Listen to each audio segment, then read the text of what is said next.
Halo semua, selamat pagi, selamat siang, selamat sore, selamat malam, dimanapun dan kapanpun Bapak Ibu berada. Kembali lagi bersama saya, Mulai Saham di seri belajar analisa saham. Hari ini saya mau membahas materi yang menurut saya sangat penting dan menjadi analisa yang wajib semua trader tahu agar tidak tergocek dari naik turunnya harga saham. Di sini saya akan membahas mengenai analisa bandarmologi alias broker summary, serta tips dan triknya dan rahasia-rahasia bandarmologi yang banyak tidak diketahui oleh trader, tapi sangat mudah untuk Bapak Ibu pahami bahkan untuk orang awam sampai sudah advance. Jadi ini adalah pengenalan analisa bandarmologi dari paling awal hingga paham mendalam. Jadi materi ini saya buat untuk sharing pengalaman saya selama trading saham menggunakan analisa bandarmologi. Semua materi full dari hasil belajar saya mengenai analisa bandarmologi dari berbagai sumber. Dan saya jamin bagi Bapak Ibu yang awam dengan bandarmologi akan langsung paham dengan basic-basic pentingnya, bahkan bisa sangat jago atau advance jika Bapak Ibu lanjut belajar mandiri dari coba-coba analisa lagi dan evaluasi hasilnya. Di sini akan saya bocorkan dan bagikan ilmu-ilmu basic sampai advance dan full daging analisa bandarmologi. Jadi Bapak Ibu tidak perlu belajar mahal-mahal lagi. Saya share dengan gratis di sini. Bapak Ibu cukup like, komen, dan share video ini saja dan subscribe YouTube saya sebagai apresiasi jika sharing saya hari ini berguna bagi Bapak Ibu. Oke, sebelum lanjut, saya mau katakan kepada Bapak Ibu pembelajaran analisa bandarmologi ini tidak 100% benar karena ini berdasarkan pengalaman saya. Pasti ada salahnya karena saya bukan orang yang sangat profesional di bidang bandarmologi. Bapak Ibu bisa belajar lagi di tempat lain juga. Coba untuk kosongkan gelas pengetahuan Bapak Ibu terlebih dahulu agar ilmu yang saya sharing hari ini bisa diterima dan dapat memberi manfaat bagi trading dan analisa Bapak Ibu di masa depan. Jangan lupa pelajari ulang dengan coba-coba analisa sendiri dan evaluasikan hasilnya. Menurut saya evaluasi itu dan evaluasi dari coba-coba analisa sendiri berdasarkan ilmu dari orang lain adalah salah satu pembelajaran yang paling efektif. Oke, saya akan langsung buat pembahasan kali ini lebih singkat dibandingkan video analisa teknikal kemarin. Hari ini saya akan membahas beberapa materi, yaitu materi yang akan dibahas hari ini adalah pergerakan harga saham. Kemudian saya akan menjelaskan mengenai alasan saham bergerak, kemudian apa itu bandarmologi, apa itu broker, apa itu bandar, big player, dan retail, kemudian maksud dari akumulasi dan distribusi, kemudian contohnya, kemudian bagaimana tentang money flow, terus cara kerja akumulasi dan distribusi, kemudian broker-broker apa ya yang harus kita pantau, kemudian tips dan triknya dari saya, dan ada disclaimer-nya juga mengenai analisa bandarmologi, dan kemudian saya akan contohkan analisa sahamnya, dan selanjutnya kesimpulan, dan akan saya bahas terakhir adalah pembahasan selanjutnya. Seperti itu, di sini saya akan memberikan pemaparan dan teori juga, dan juga saya akan memberikan contoh langsung dari histori pergerakan saham-saham masa lalu agar Bapak Ibu makin paham dengan pemaparan saya. Jadi disimak saja agar Bapak Ibu bisa lebih mudah memahaminya. Oke, agar tidak berlama-lama lagi, pertama saya akan bahas mengenai pergerakan harga saham. Kenapa harga saham bergerak naik turun? Harga saham itu bergerak karena ada yang menawarkan, yaitu penjual, dan ada yang permintaan, yaitu pembeli. Kita ketahui bahwa saham itu adalah suatu barang di pasar modal, makanya dikenal dengan pasar saham. Saham sama seperti barang-barang lain di pasar tradisional atau modern, sama-sama diperdagangkan, sama-sama ada yang mau jual dan ada yang mau beli. Saya analogikan saham itu seperti ayam di pasar, Bapak Ibu. Ada penjual ayam yang mau menjual ayamnya sehingga penjual dapat uang berupa cash. Ada pembeli juga yang menawarkan uangnya untuk mendapatkan seekor ayam. Di pasar saham juga begitu, tapi barang yang diperjualbelikan itu adalah saham untuk disimpan cepat atau lambat oleh pembeli. Nah, sama seperti teori ekonomi pada umumnya, jika suatu barang banyak yang jual dan pembelinya sedikit, harga akan turun sehingga demand dan supply-nya akan seimbang kembali. Begitu pula sebaliknya, contoh nih, misal ada seller. Seller ini menjual ayam misal seharga 50.000 sesuai harga pasarannya atau harga wajarnya. Tapi buyer nggak setuju nih. Dia nawar sampai harga 45.000 dulu. Dan jika seller bersedia dan transaksi akhirnya terjadi, harga ayam pun turun dari harga wajarnya. Jika buyer masih mau nawar dan seller masih tetap bersedia, mungkin karena seller butuh cash segera, harga pun makin turun. Sama seperti kasus jual ayam ini, jual beli saham pun demikian Bapak Ibu. Jika pihak buyer terus menawarkan harga suatu saham lebih mahal dari harga pasarnya, tetapi seller tidak mau jual, akhirnya buyer terpaksa beli lebih mahal sehingga seller bersedia jual dan transaksi terjadi sehingga harga saham pun meningkat. Nah, hal itu yang menyebabkan harga saham naik turun eh, karena ada yang menawarkan jual dan beli.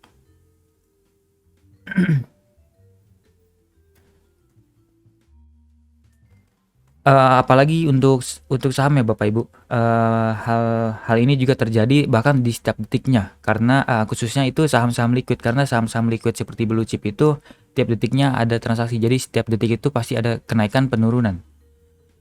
Dan Bapak Ibu wajib eee, diingat baik-baik ya, harga saham itu bergerak bukan karena analisa Bapak Ibu. Bukan karena analisa, bukan karena berita, bukan karena ramalan atau lain sebagainya, itu hanya sentimen saja dari pasar. Yang membuat bergerak adalah deal dari transaksi antara buyer dan seller ini Bapak Ibu. Misal ada analis A berkata bahwa saham A akan runtuh atau perusahaannya bangkrut, komisarisnya apalah dipenjara, semua hancur. Tapi kalau buyer dan sellernya nggak ada deal sama sekali, maka harga tidak akan kemana-mana Bapak Ibu. Begitupun kalau tidak ada apa-apa, misal tidak ada berita apa-apa, tiba-tiba ada deal transaksi antara buyer dan seller, maka harga saham pun akan bergerak. Jadi itu ya Bapak Ibu harus ingat baik-baik, sentimen hanya jadi penggerak antara buyer mau jual atau beli, tapi bukan alasan utama kenapa saham ini bisa naik turun. Oke, di sini lanjut. Di sini ada contoh saham Goto nih. Di pasar saham kan ada yang dikenal sebagai bid atau antri penawaran, antri permintaan beli, dan juga ada offer, antri penawaran jual. Dari contoh saham Goto ini, kita ketahui bahwa ada ratusan ribu saham, ratusan ribu lot yang diantrikan baik yang mau dijual, di offer, dan juga maupun dibeli, di bid. Terus yang antri ini disebut adalah passive trader. Menurut saya sebutannya adalah passive trader karena hanya antri-antri saja dan tidak terjadi transaksi antara jual dan beli karena hanya antri-antri saja. Nah, di tengah ini yang disebut sebagai active trader Bapak Ibu. Karena terjadi transaksi jual beli. Contohnya ada yang menjual 4 lot di harga sekian, di waktu sekian, dan juga sampai ada yang beli 5.000 lot dari trader lain di jam sekian, di harga sekian. Nah, transaksi-transaksi jual beli inilah yang membuat kolom penawaran jual beli ini jadi kosong, kemudian terisi lagi, kemudian kosong lagi sehingga harga terus bergerak. Entah bergerak naik ataupun bergerak turun. Kalau misalnya offer yang terus dibeli, maka di kolom ini akan kosong, kemudian di kolom offer ini pindah sehingga harga terus bergerak naik. Begitupun sebaliknya jika yang bid ini terus dijual, jadi kosong, kemudian bidnya pindah ke kanan, jadinya harga pun terus turun. Nah, gambar yang kanan ini menunjukkan bahwa buyer menggunakan broker, misal ini ada broker kode CC, kode KI, MG, membeli sekian ratus ribu lot. Alasannya apa? Beragam. Pasti beragam alasannya, mungkin karena analisa mereka, atau sentimen mereka, atau mungkin alasan investasi dan lain sebagainya, beragam alasannya. Sehingga mereka rela beli ratusan ribu lot saham Goto. Begitupun sebaliknya di sisi seller menggunakan sekuritas AK, YU, CS, jual ratusan ribu lot, mungkin ada sentimen yang kurang baik menurut mereka ini, sehingga mereka mau jual sahamnya ke pedagang lainnya atau trader lainnya. Seperti itu Bapak Ibu. Kemudian di sini saya highlight ya Bapak Ibu, alasan saham bergerak itu karena apa? Karena ada transaksi. Jika hanya ada penawaran jual dan beli tanpa transaksi seperti tadi yang antri-antri, maka harga masih di situ-situ saja, tidak ada penjualan, tidak ada pembelian, tidak ada transaksi. Dan sentimen ini Bapak Ibu yang harus Bapak Ibu ingat adalah alasan saja.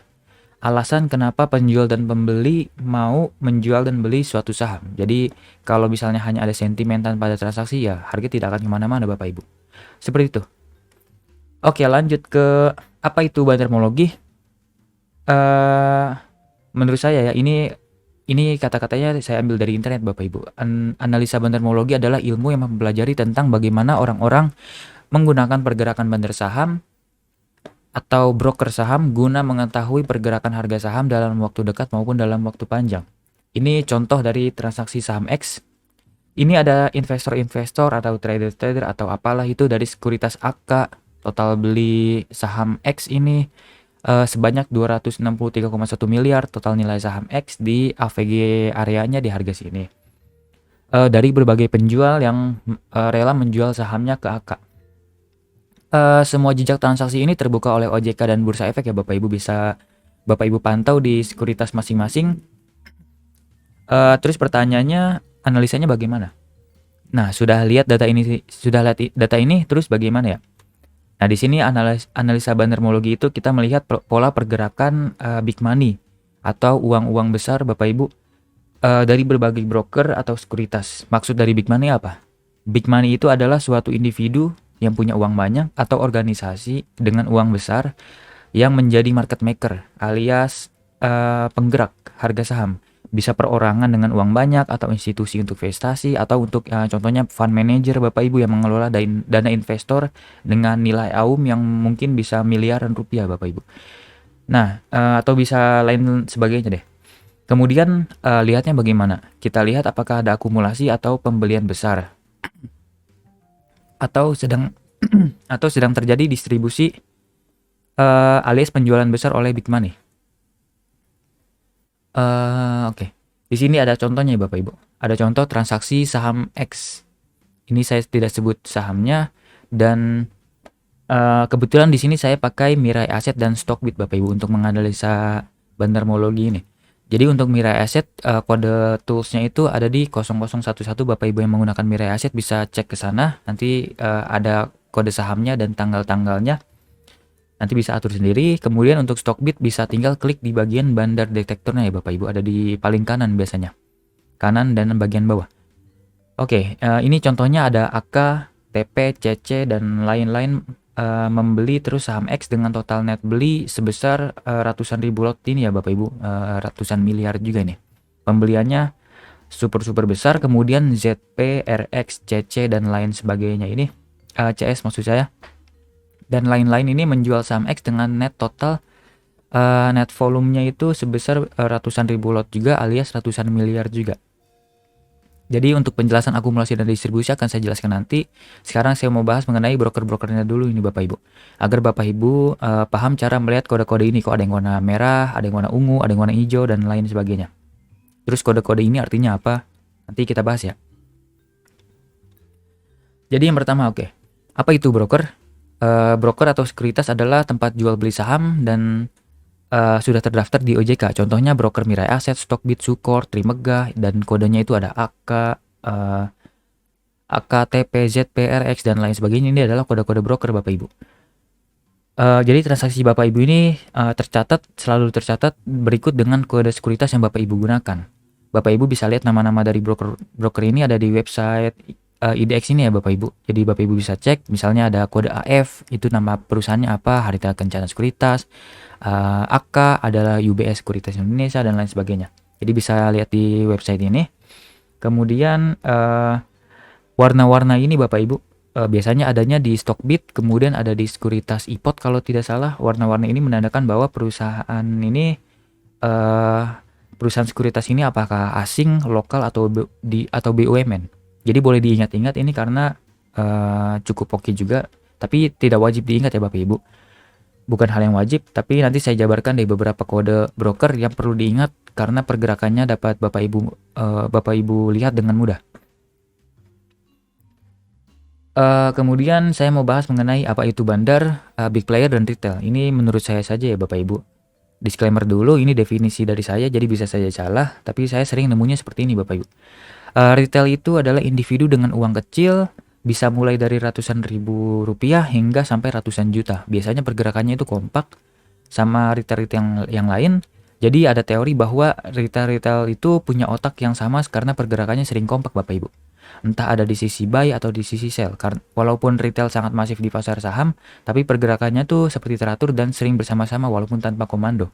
Kemudian ada big player. Big player ini menurut saya adalah individu dengan jumlah uang yang lebih besar, sampai lebih dari 500 juta rupiah, bahkan ada yang miliaran.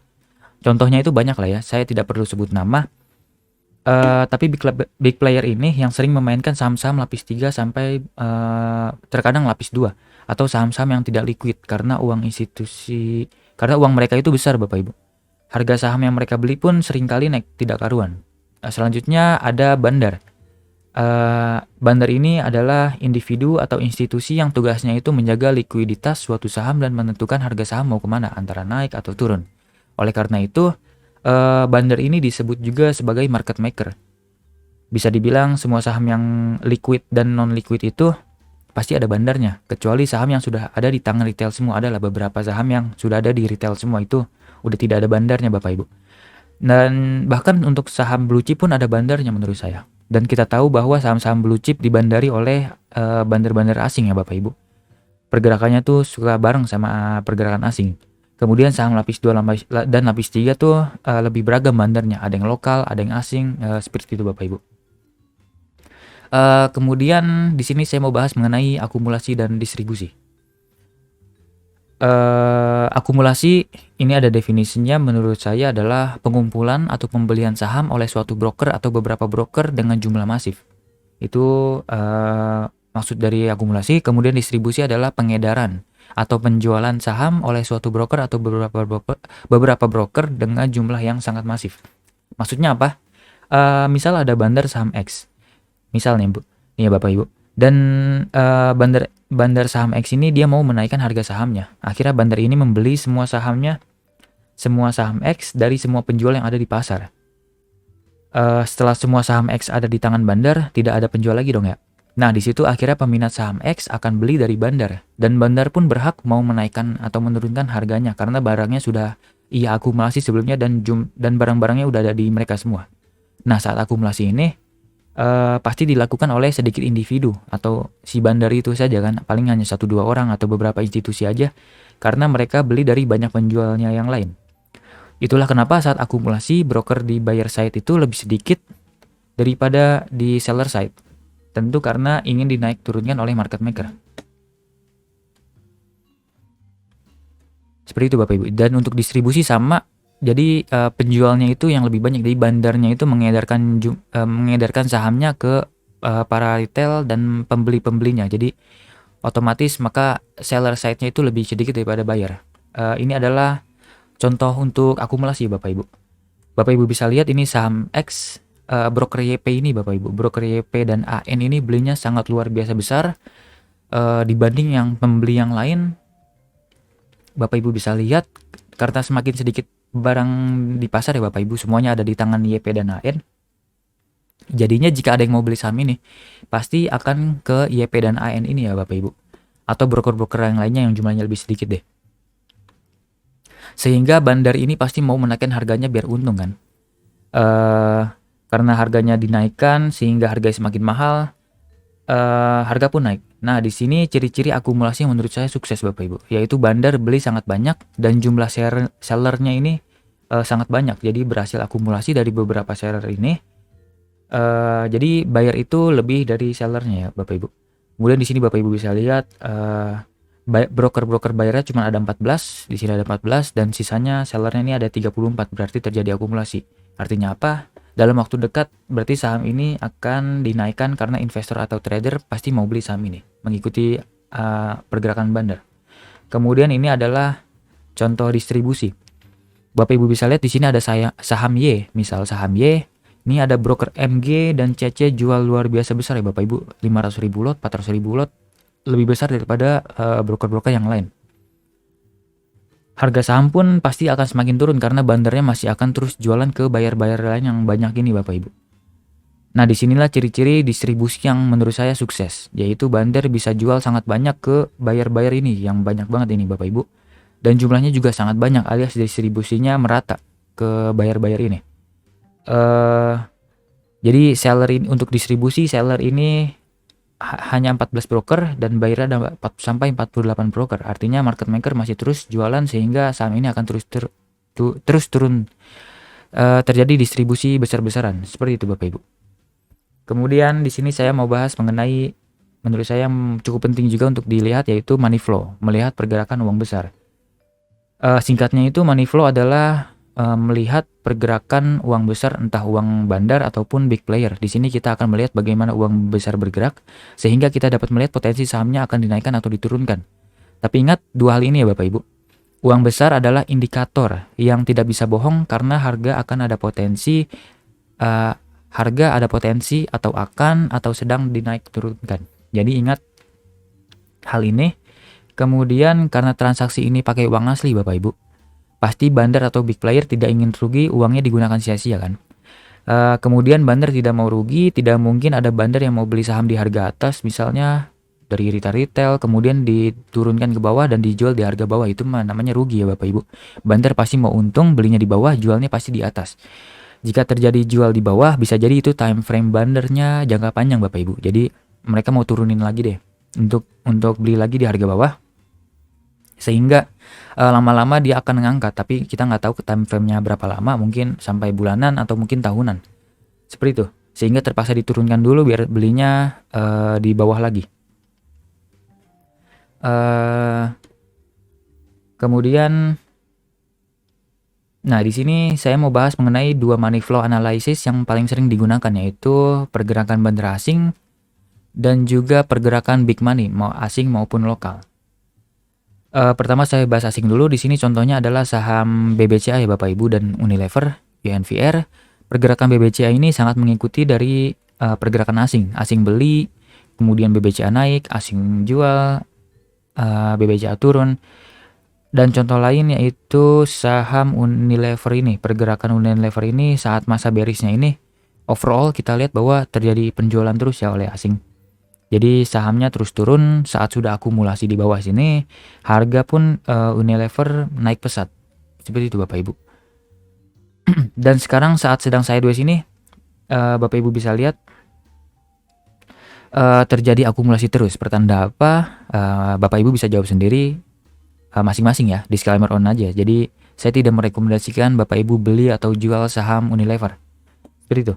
Oke, lanjut ke pembahasan mengenai pergerakan money flow, big money maksud saya, atau uang besar baik asing maupun lokal. Karena terkadang nih bandar asing dan lokal bekerja sama untuk menaikkan harga saham. Di sini saya menggunakan tools dari NeoBDM Bapak Ibu. Di websitenya NeoBDM Bapak Ibu bisa cek sendiri. Biaya berlangganan juga sangat murah, jadi saya juga merasa cocok dengan tools yang ada.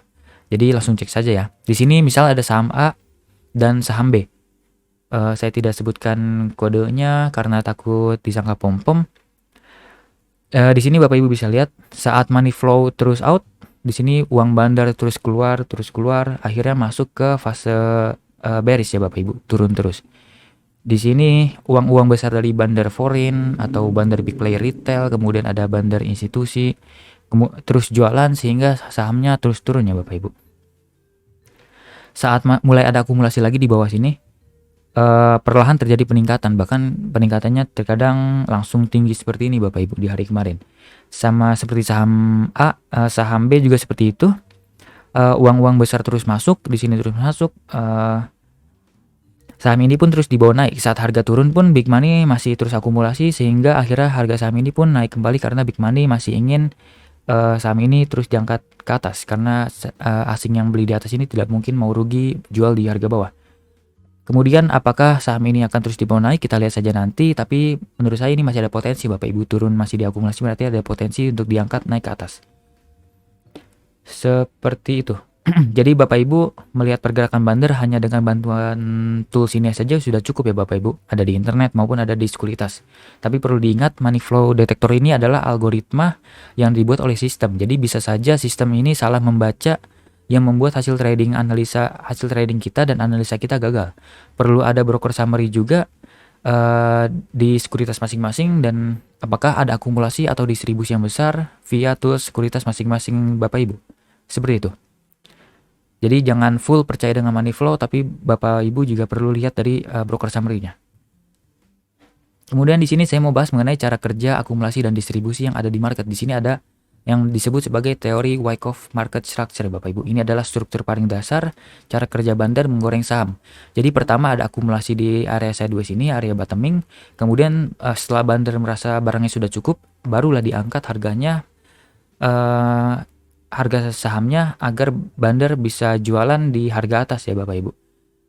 Kemudian jualan di sana, kemudian turun lagi karena bandar barangnya sudah habis, kemudian turun, kemudian akumulasi lagi di bottoming, begitu terusnya Jadi pergerakannya itu seperti ini Bapak Ibu. Simpelnya pergerakan Bandar adalah seperti ini. Kemudian ada yang namanya adalah teori market psychology cycle, yaitu siklus yang terjadi di psikologis para trader dan investor. Di sini ada fear dan greed para trader dan investor yang dimanfaatkan oleh Bandar. Nah, contohnya seperti ini Bapak Ibu. Saat market sedang bagus nih, mulai naik-naik, investor akan optimis dan entusias Bapak Ibu. Ditambah lagi dengan berita-berita optimis yang sering muncul tuh waktu di hari-hari ini nih. Berita-berita yang optimis yang meledak-meledak sehingga semakin lama investor tuh masuk ke arah euforia. Setelah itu muncul kekhawatiran dan denial oleh para investor. Mereka khawatir tapi masih meyakini sahamnya akan terus naik. Walaupun sahamnya sudah mulai agak-agak turun, padahal aslinya memang seperti itu Bapak Ibu. Sahamnya sudah mulai memasuki awal-awal kehancuran. Setelah turun, muncul berita buruk terus-menerus sehingga muncullah ketakutan dan kepanikan sehingga harga sahamnya makin hancur karena investor-investor tadi mulai jualan besar-besaran. Nah, di saat seperti inilah investor panik, kemudian lanjut muncul ada sentimen-sentimen buruk lah, ada berita apalah, kebakaran lah, atau komisarisnya meninggal lah, atau dipecat atau gimana pun, semua berita-berita muncul Bapak Ibu. Jadi semuanya panik, jualan-jualan dan ditampung terus oleh Bandar harga sahamnya. Nah, biasanya saat itu Bandar mulai menampung pelan-pelan saham ini sampai investor panik tadi mulai mereda. Nah, saat bottoming ini paniknya sudah mulai mereda, Bandar masih terus menampung saham-sahamnya karena masih ada beberapa retail yang masih atau investor yang masih panik Bapak Ibu. Nah, di sini biasanya masih ada fear di market bahwa harganya masih akan terus turun. Semua berita-berita buruk akan terus dimunculkan, kemudian harga saham pun lama-lama mulai naik kembali Bapak Ibu. Nah, di saat seperti ini, saat merangkak naik, Bandar sudah mulai markup harga, yaitu menaikkan harganya kembali ke atas dan mulai muncul lagi berita-berita bagus sehingga memunculkan harapan bagi investor dan beli lagi di harga bawah.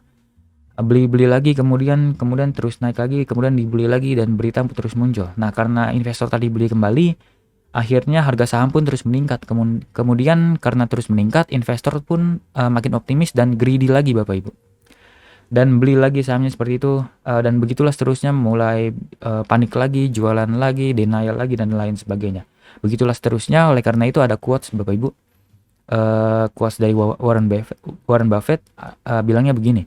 Buy when everyone in fear, sell when everyone in greed. Seperti itu. Jadi Bapak Ibu harus belajar psikologi market juga agar tidak tergocek oleh Bandar. At least fokus aja terhadap pergerakan Bandar dan price actionnya. Jauhi sentimen-sentimen fear dan greed karena itu hanya tipuan Bandar. Kemudian ini adalah contoh dari analisa saham ya Bapak Ibu. Di sini saya mau contohin saham Harum dulu. Kayaknya Harum deh yang cocok. Atau di sini. Oh ya, di sini aja deh. Di sini untuk Harum Bapak Ibu bisa lihat ya. Di sini saat sideways ini 2021 ada akumulasi pelan-pelan dari Bandar ya Bapak Ibu nih. Money flow-nya terus naik walaupun sedang sideways berkepanjangan. Di Februari Maret ya. Ini Maret 2021 sampai dengan September 2021. Kalau Bapak Ibu ingat, banyak sentimen fear saat itu Bapak Ibu di sideways 2021 ini. Ada berita-berita seperti energi coal tidak dibutuhkan, nikel Indonesia kurang bagus, perusahaan Inco lebih bagus dan lain sebagainya. Berita-beritanya muncul terus di situ. Padahal Bandar sedang akumulasi pelan-pelan.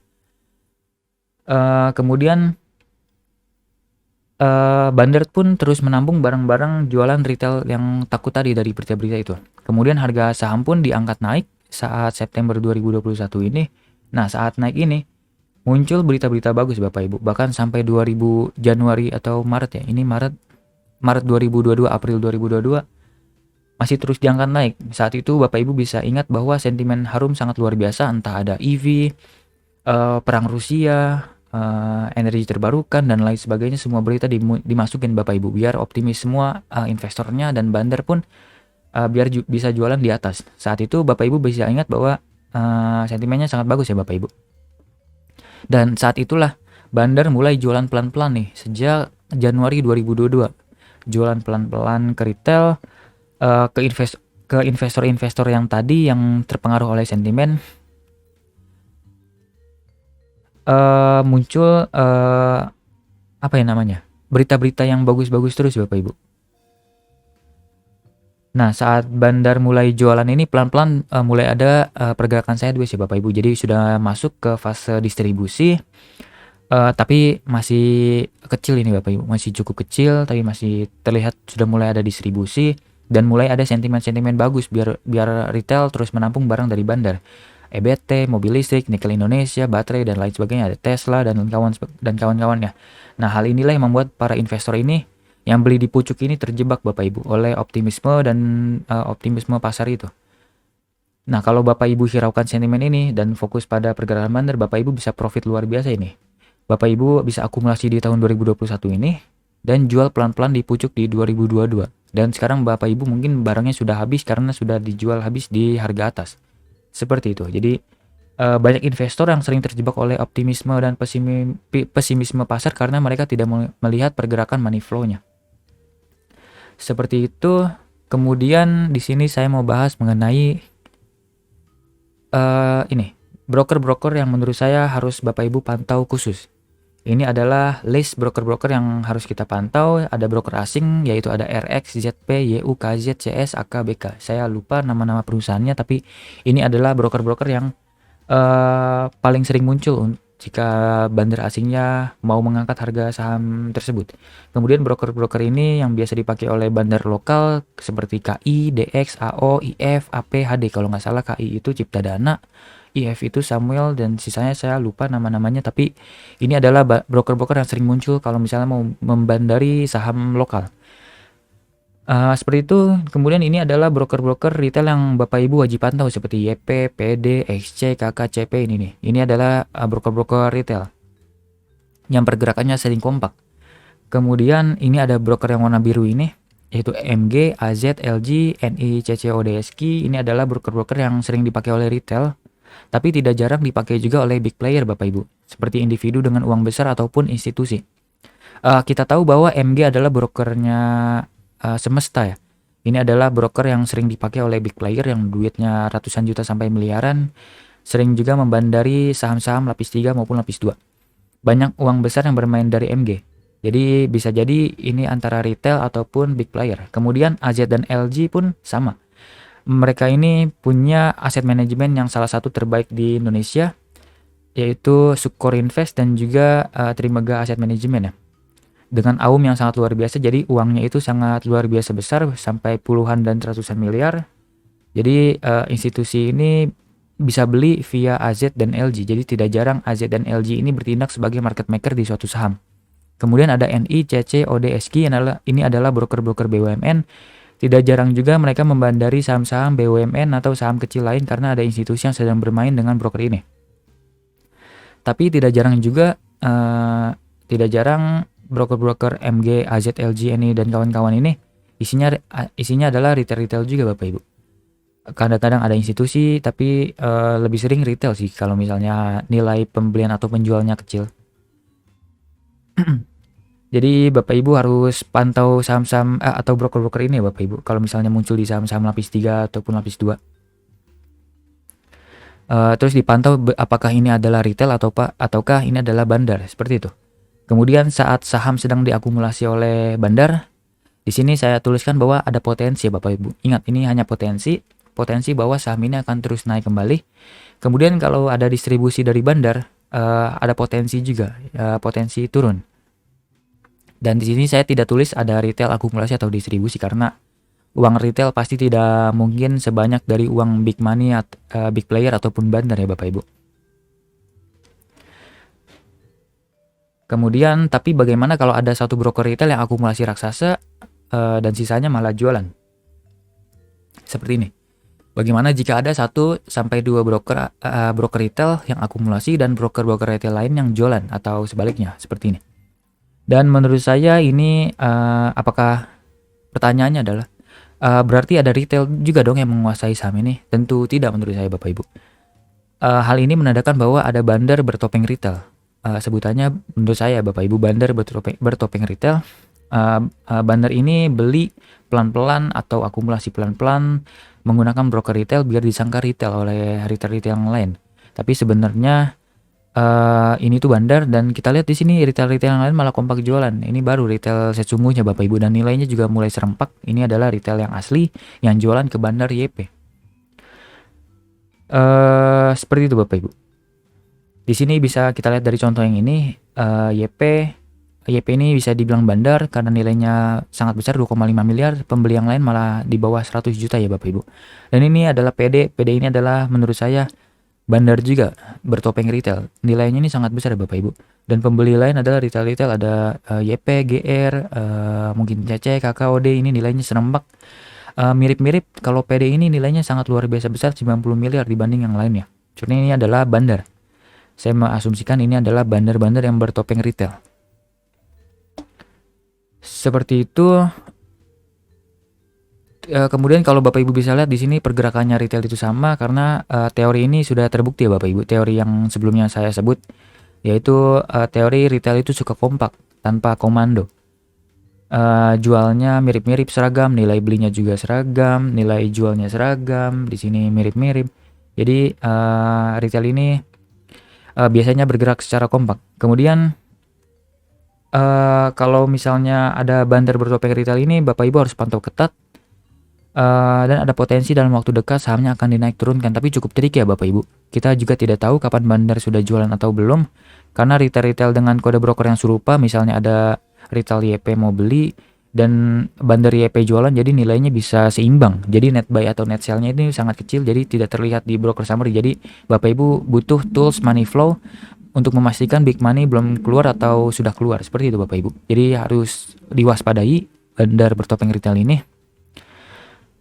Kemudian ini adalah tips dan trik dari saya, menurut saya adalah yang bisa saya share dan penting untuk Bapak Ibu pahami. Di sini Bapak Ibu yang pertama lihat money flow beberapa hari atau minggu ke belakang, apakah overall retail masuk ataupun retail keluar. Kalau misalnya retail masuk berarti cukup berbahaya, kalau retailnya keluar berarti cukup menarik Bapak Ibu. Harus Bapak Ibu pantau ketat.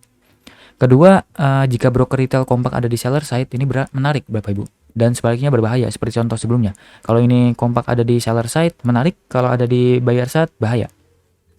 Seperti itu. Ketiga, di sini saya mau bahas mengenai jika ada 1-2 broker retail akumulasi besar, seperti saham yang sebelumnya, tetapi broker retail lainnya kompak di seller side, berarti menarik ya Bapak Ibu. Jika sebaliknya justru berbahaya jika hanya ada 1-2 broker retail distribusi besar, berarti sangat berbahaya. Berarti bandarnya masih terus jualan. Kemudian keempat, menurut saya gabungkan dengan analisa teknikal untuk mencari area menarik. Kemudian gunakan juga analisa fundamental dan makroekonomi atau sentimen lainnya untuk menambah kepercayaan diri untuk trading Bapak Ibu masing-masing. Seperti itu. Analisa bandarmologi ini menurut saya tidak bisa memberikan titik entry, stop loss, dan take profit ya Bapak Ibu. Analisa bandarmologi hanya dapat memberikan insight mengenai seberapa menarik saham ini atau apakah ada potensi naik turun saham ini karena bandar. Gunakan teknikal untuk mencari titik menarik. Sebelumnya sudah saya bahas mengenai cara mencari titik menarik dengan analisa teknikal yang sederhana sampai advance. Kemudian analisa lain juga Bapak Ibu butuhkan untuk menambahkan probabilitas kesuksesan trading Bapak Ibu. Sebagai contoh, misal dengan analisa teknikal, probabilitas berhasil itu sekitar 40%. Kalau ditambah bandarmologi mungkin bisa menjadi 80% keberhasilannya atau keyakinan Bapak Ibu. Terus ditambah lagi dengan analisa lain, misalnya ada analisa sentimen, makroekonomi, tambahin juga dengan money management dan psikologi trading juga Bapak Ibu. Jadi probabilitas Bapak Ibu mungkin bisa sampai 100%. Or at least setidaknya Bapak Ibu jauh lebih nyaman deh untuk trading jangka pendek, jangka menengah maupun jangka panjang. Dan terakhir menurut saya ini adalah be aware Bapak Ibu dengan berita atau sentimen yang berkebalikan dengan analisa bandarmologi. Seperti contoh yang harum tadi. Jika sentimen sedang luar biasa optimis tapi analisa bandarmologinya buruk malah ada distribusi, berarti ada potensi itu adalah jebakan bandar Bapak Ibu. Agar retail-retail itu yang tanpa analisa tadi FOMO terus beli sehingga akhirnya mereka rugi beli di pucuk. Kita harus objektif juga melihat pergerakan saham ya dengan analisa-analisa yang telah Bapak Ibu pelajari dan terapkan. Jangan hanya ikuti feeling saja biar nggak terus-terusan rugi karena jebakan pom-pom dari bandar. Seperti itu, dan ini adalah menurut saya disclaimer untuk Bapak Ibu yang belajar analisa bandarmologi. Dan Bapak Ibu perlu pahami bahwa analisa bandarmologi ini tidak 100% membawa keuntungan ya Bapak Ibu. Mungkin, ada beberapa hal yang membuat, Bapak Ibu mungkin rugi walaupun menggunakan analisa bandarmologi, yaitu yang pertama mungkin titik entry-nya Bapak Ibu salah, tidak menggunakan analisa teknikal untuk melihat titik entry yang tepat, tidak melihat CL yang tepat atau TP yang tepat. Kemudian, belinya saat bandar mulai distribusi, nanti saya contohkan seperti apa. Sebelum-sebelumnya malah akumulasi, tapi Bapak Ibu malah masuk saat masa awal-awal distribusi. Jadinya Bapak Ibu bisa belinya malah di pucuk, jualnya di bawah. Kemudian, Bapak Ibu tidak menggabungkan analisa bandarmologi dengan analisa lainnya yang kita tahu ya, analisa bandarmologi tidak memberikan titik entry, titik stop loss, dan titik taking profit. Seperti itu. Dan terakhir menurut saya mungkin Bapak Ibu dengan analisa bandarmologi tidak malah gagal karena money management dan psikologi trading Bapak Ibu yang salah. Nanti bisa saya bahas mungkin di next video atau next seri. Dan di sini saya contohkan di saham BBCA. Di sini BBCA juga sering terjadi jebakan kalau misalnya buta dengan analisa bandarmologi dan tidak menggabungkan analisa bandarmologi. Seperti ini Bapak Ibu. Saya contohkan ya. Misal Bapak Ibu melihat di sini ada pergerakan, bisa Bapak Ibu sekarang di tanggal 14 atau 13 September. Bapak Ibu melihat pergerakan bandarnya, bandarnya terus akumulasi nih besar sekali. Ke belakang-belakang pasti harganya terus dibawa naik. Tapi Bapak Ibu lupa kalau misalnya titik entry sekarang itu sangat berbahaya, sangat ada potensi untuk koreksi. Ini sudah naik terlalu tinggi, bandarnya terus beli besar dan belum ada tanda-tanda bandar jualan. Nah, ini Bapak Ibu harus relax dulu, santai dulu. Pikirkan titik entry yang tepat di mana. Kalau Bapak Ibu beli di pertengahan September ini, Bapak Ibu malah beli pucuk. Titik entry-nya salah ini Bapak Ibu. Tidak tunggu saat koreksi. Nah, sekarang sudah turun, Bapak Ibu malah jadinya CL. Jadi rugi besar kalau beli BBCA tanpa bantuan analisa teknikal. Dan contoh lain, contoh yang sangat baik menurut saya adalah BBCA saat di sini Bapak Ibu. Di sini adalah BBCA ini saya ingat waktu Agustus ini sentimennya sangat buruk untuk saham BBCA, entah ada berita Indonesia krisis lah, resesi, ada berita-berita dari China lah, US atau apalah segala macam, semuanya dimunculin Bapak Ibu di sini. Tapi Bapak Ibu bisa lihat saat sideways ini asing terus akumulasi besar-besaran, kemudian ada berita bahwa ini mau stock split, pasti BBCA bakal turun seperti UNVR waktu pertama habis stock split pasti turun terus. Kemudian ternyata saat sentimen buruk terjadi, akumulasi terus muncul. Kalau Bapak Ibu menggunakan analisa bandarmologi, ini adalah waktu yang sangat tepat untuk Bapak Ibu akumulasi juga mengikuti pergerakan bandar, dan terbukti selanjutnya harga saham ini naik luar biasa besar setelah stock split ya Bapak Ibu. Stock split naiknya kalau tidak salah sampai 10%-an deh BBCA. Seperti itu. Terus pas lagi turun-turun, ini pas lagi koreksi, bandarnya masih jualan pelan-pelan, berarti ada potensi saham ini masih akan dinaikkan lagi oleh bandar, tapi belum tahu kapan. Dan ternyata terbukti awal-awal Januari baru diangkat lagi saham ini. Seperti itu. Dan saat turun ini baru jualan lagi. Nah, di sini Bapak Ibu bisa ikutan jualan pelan-pelan lagi dan beli lagi saat asingnya mulai akumulasi besar lagi. Seperti itu Bapak Ibu. Itu adalah contoh saham BBCA. Jadi analisa bandarmologi tidak 100% ya Bapak Ibu membawa keuntungan. Bapak Ibu juga harus cari titik entry yang tepat dan titik CL dan TP yang tepat menggunakan gabungan dari analisa bandarmologi dan juga analisa teknikal. Seperti itu. Kemudian ini adalah contoh analisa bandarmologi dari IHSG, Bumi, dan SMGR. Dan menurut saya IHSG itu cukup waspada. Kemudian Bumi ini cukup berbahaya kalau diperhatikan. Kemudian SMGR ini potensial. Bapak Ibu bisa jawab sendiri mengapa saya bisa berkata seperti itu. Di sini Bapak Ibu bisa lihat. Saya lihat dari IHSG terlebih dahulu. Di sini Bapak Ibu bisa lihat money flow-nya IHSG Bapak Ibu. Saat naik-naik ini saya masih ingat sekali Agustus Juli ini semua berita buruk dikeluarkan Bapak Ibu di IHSG. Entah resesi, entah apapun itu, perang Rusia atau semua berita muncul Bapak Ibu. Resesi, inflasi, semuanya, resesi Indonesia, Kemudian kembali ke tahun 2008, kembali ke tahun 98 seperti itu Bapak Ibu. Semua berita muncul. Tapi kita lihat money flow-nya terus masuk Bapak Ibu, sehingga Bapak Ibu bisa lihat IHSG masih terus bergerak kuat bahkan sampai ke all time high-nya di harga 7.400-an. Seperti itu. Kemudian sekarang sudah mulai ada distribusi dari money flow. Nah, di sini menurut saya cukup waspada Bapak Ibu. Ada potensi IHSG akan koreksi-koreksi dulu dan mulai naik lagi kalau misalnya money flow masuk kembali. Seperti itu. Ini adalah analisa bandarmologi sederhananya. Kemudian kalau selanjutnya adalah analisa sahamnya. Yang pertama adalah saya membahas saham Bumi. Kemudian kenapa Bumi ini menurut saya berbahaya? Di sini Bapak Ibu bisa lihat money flow-nya ini sangat-sangat luar biasa berbahaya. Di sini saat turun ke harga 50, distribusi sangat luar biasa Bapak Ibu. Di sini saya ingat bahwa ada perang bandar kalau tidak salah antara bandar lokal maupun bandar asing sampai harga 50. Kemudian saat di sini turun masih terusan jualan, dan saat mulai naik mulai ada akumulasi lagi dari bandar Bapak Ibu. Money flow-nya mulai ada kembali sehingga saham ini terus diangkat naik. Nah, saat naik ini, saat sudah sampai sini mulai muncul berita bahwa Bumi ini mau diangkat ke 500 lah. Perusahaan Bakri mulai untung lah, sebagainya semuanya muncul sehingga sahamnya masih ada potensi naik sedikit karena sentimen bandar, sentimen berita maksud saya. Dan di saat itu bandar malah mulai jualan-jualan pelan-pelan Bapak Ibu. Nah, saat pucuk ini bandar mulai jualan pelan-pelan sehingga bandar sudah sangat untung. Beli di area bawah sini, akumulasi luar biasa dari retail, dari bandar dan barang-barang retail diambil semua oleh bandar. Kemudian muncullah berita di atas sini, di pucuk sini. Bandar memunculkan berita dan berita-berita yang bagus sehingga retail-retail beli di pucuk, dan bandar pun sukses jualan besar ke retail-retail. Di sini Bapak Ibu bisa lihat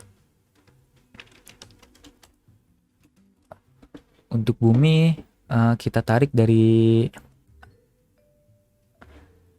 dari pertama kali di sini deh, dari sini 7 September. Ini adalah distribusi besarnya bandar. Salah. 7 September di sini, di sini.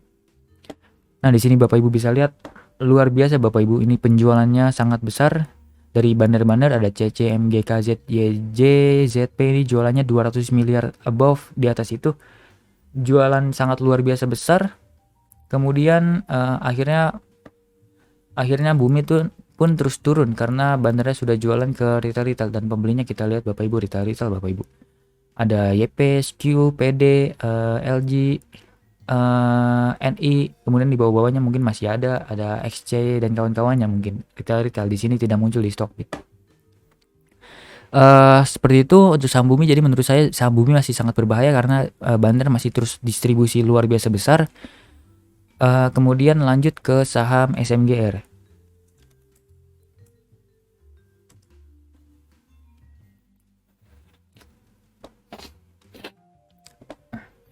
Di sini Bapak Ibu bisa lihat SMGR, bandarnya masih terus akumulasi Bapak Ibu. Ini saat sideways, bandarnya masih sideways saja, tidak ada akumulasi signifikan. Tapi sejak April 2022 nih Bapak Ibu bisa lihat ada akumulasi dari bandar pelan-pelan. Saat sideways ini ada pelan-pelan akumulasi dan mulai naik. Sekarang ada akumulasi lagi, ada penjualan kecil-kecil dulu, mungkin mau TP-TP ringan dulu biar harga turun kembali. Jadi asing bisa akumulasi di harga bawah kembali biar belinya murah dan jualnya mahal. Seperti itu. Ini menurut saya SMGR masih cukup potensial karena bandarnya masih terus akumulasi di saat SMGR ini masih sideways antara 5.000 sampai harga berapa ini? 7.000-an. Jadi karena money flow ini saya merasa SMGR masih cukup potensial, masih ada potensi naik ke atas karena akumulasi bandar masih terus oke. Di sini juga Bapak Ibu bisa lihat ternyata foreign dan institusi bekerja sama mengangkat barang ini, yang jual adalah retail dan zombie. Seperti itu Bapak Ibu. Jadi masih sangat menarik SMGR.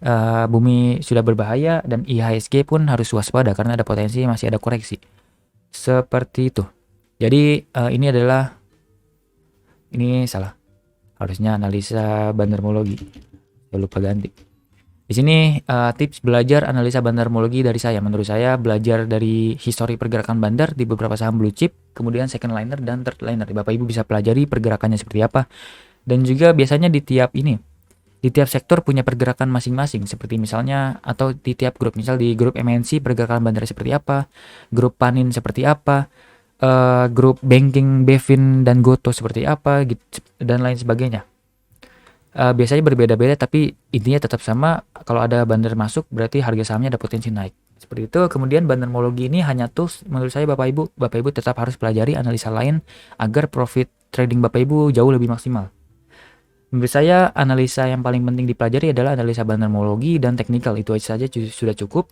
Kalau mau belajar fundamental boleh lagi, karena fundamental menjadi sentimen yang sangat kuat biasanya untuk saham naik atau turun, seperti itu. Kemudian seperti biasa, create your own system. Kalau misalnya analisa bandarmologi saya tidak cocok, mungkin analisa bandarmologi Bapak Ibu cocok, Bapak Ibu bisa gunakan Bapak Ibu sendiri, karena tiap orang mungkin punya cara analisa yang berbeda-beda. Kemudian tidak lupa, ini adalah yang salah satu yang paling penting menurut saya, evaluasi Bapak Ibu. Kita ini ada di suatu maraton ya Bapak Ibu, bukan di kompetisi sprint jangka pendek, tidak, kita main jangka panjang. Jadi tidak apa-apa profit dikit-dikit dulu, yang penting konsisten jangka panjang. Jangan langsung naik tinggi kemudian turun tinggi kembali, turun jauh ke bawah lagi, jangan seperti itu Bapak Ibu. Kita main pelan-pelan saja, yang penting konsisten profit, intinya itu. Kemudian ini adalah tempat belajar yang saya rekomendasikan Bapak Ibu. Ada channel YouTube namanya Creative Trader. Ini adalah channel YouTube yang sangat saya sarankan Bapak Ibu untuk ikuti, karena dia ini membahas mengenai pergerakan asing khususnya dan pergerakan bandar secara umum. Dan tapi ini hanya sharing-sharing saja, tidak ada pembelajaran yang mendalam, karena pembelajaran dari Creative Trader ini biasanya ada di seminarnya, dan menurut saya kalau Bapak Ibu punya uang lebih boleh ikut seminarnya. Kemudian ini adalah channel YouTube yang sangat saya sarankan juga, karena ini cocok dengan cara analisa dan trading saya, karena dia menggabungkan antara analisa bandarmologi dan juga analisa teknikal, yaitu Franciscus Wiguna. Menurut saya ini adalah channel yang luar biasa bagus, insight-insightnya sangat bagus, cara pembelajaran dia juga sangat bagus. Dia juga punya seminar kalau tidak salah. Jadi Bapak Ibu bisa ikuti channel-channel ini untuk belajar analisa bandarmologi lebih dalam. Kemudian kalau buku saya tidak nemu ya Bapak Ibu, karena saya tidak tahu ada buku yang membahas mengenai bandarmologi. Saya tidak pernah lihat ataupun tidak pernah dengar. Seperti itu. Dan terakhir ini adalah kesimpulan menurut saya, Bapak Ibu harus fokus terhadap akumulasi dan distribusi dari big money. Bapak Ibu jangan terlalu fokus oleh kode broker. Di next time saya bahas kenapa jangan terlalu fokus oleh kode broker dari Bapak Ibu. Next video ya, atau next pembahasan mungkin analisa bandarmologi lanjutan. Kemudian ini adalah kesimpulan kedua, analisa bandarmologi ini sulit diikuti, tapi jika paham dengan cara kerja bandar, trading jadi lebih meyakinkan, jadi lebih santai, kita ikuti big money saja. Seperti itu, jadi tidak ada main feeling-feelingan saja atau analisa-analisa yang terlalu ribet. Seperti itu. Kemudian titik entry, CL, TP harus didapatkan dari analisa teknikal. Dan ini wajib dan harus disiplin dengan analisa teknikalnya. Jika misalnya analisa teknikalnya buruk, tapi ternyata bandarnya masih akumulasi, bisa jadi emang harga dibawa turun terus oleh bandar, karena time frame-nya bandar jauh lebih panjang daripada time frame kita, karena uang mereka jauh lebih besar daripada uang kita. Seperti itu. Kemudian gunakan analisa lain sebagai tools tambahan agar trading lebih terukur. Bisa analisa teknikal seperti tadi untuk mencari titik entry CLTP, ataupun analisa fundamental, analisa makroekonomi, dan lain sebagainya. Semua analisa bisa Bapak Ibu tambahkan menjadi tools yang makin meyakinkan Bapak Ibu trading.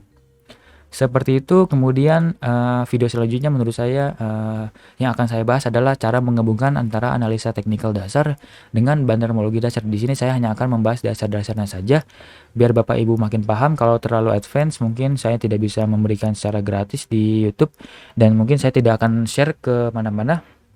Mungkin saya hanya share-nya ke teman-teman dekat saya saja, biar tidak mengganggu ekosistem bandar.